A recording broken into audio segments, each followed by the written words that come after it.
My husband picked this piece up for free and it's a little bit damaged, but nothing we can't handle. So let's get started. The only real damage to this piece is on the very top, and that's quite common for side tables. But the manufacturer also thought these were a good idea, and I disagree.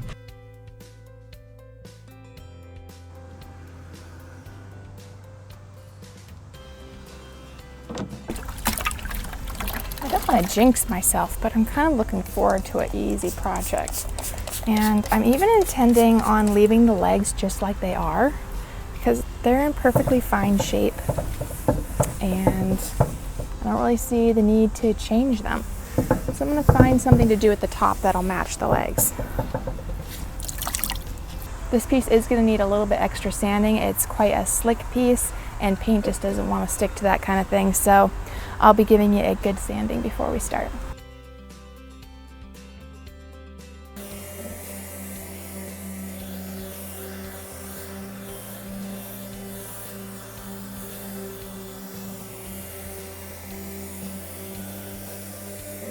These strange markings in the top, there's 3 of them. I don't like them, so I'm going to fill them in with Bondo now that I've given them a bit of a sand. Bondo's a 2-part system. Put the putty on, you add your hardener, you mix it together, and you have a very short amount of time with which to work with it. Don't mix more than you need. Don't mix more than you can do in a short amount of time, because like I said, it dries fast. Stinks too.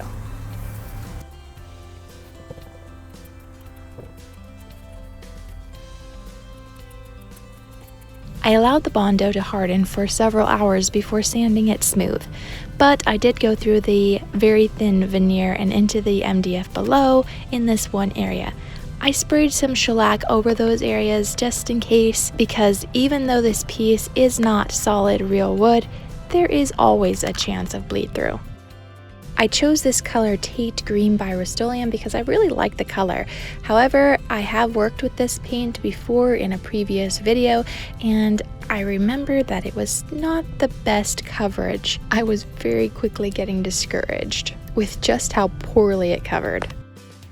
So while I was debating on whether I wanted to jump ship and pick a different color for my second coat, it kind of decided it for me when it bled through, which meant I had to start over anyway.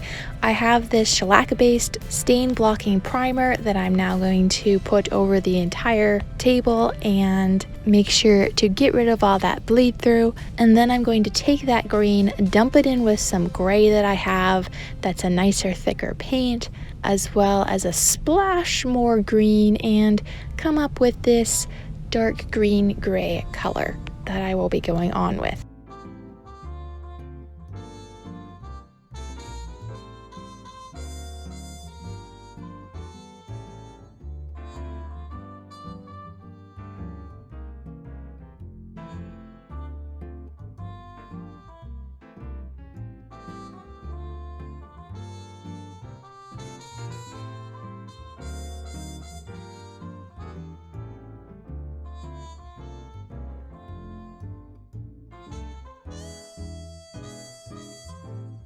Okay, so a couple of hiccups may have kept this from being the easiest piece I've ever done, but it still was relatively simple, and I'm glad to have it all finished and ready to go.